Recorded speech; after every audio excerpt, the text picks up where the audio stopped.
জনতার যে ঐক্যবদ্ধ প্রয়াস এবং তার মাধ্যমে সমাপ্তি হয়েছে একনায়কতন্ত্র এবং স্বৈরা শাসকের। দেশকে বিনির্মাণের কাজ করছে ছাত্র জনতাসহ সকল স্তরের মানুষ। ঠিক তেমনইভাবে দায়িত্ব যেন নিজের কাঁধে তুলে নিয়েছেন ভাইয়া গ্রুপের কিছু কর্মীরা। এই এলাকার যে ট্রাফিক সিস্টেম সেটি সচল রাখার জন্যে কাজ করে যাচ্ছে নিরলসভাবে।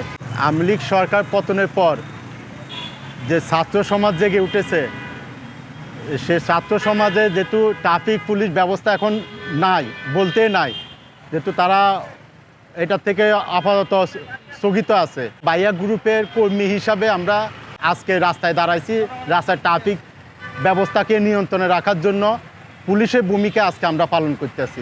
আমাদের ভাইয়া গ্রুপের চেয়ারম্যানের উদ্যোগে অনুপ্রেরণায় আজকে আমরা এই রাস্তায় দাঁড়িয়েছি জনগণের স্বার্থে।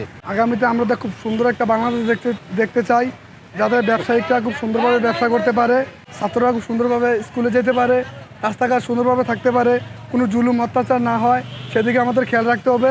আমরা খুব ভালো দুর্নীতিমুক্ত একটা বাংলাদেশ দেখতে চাই।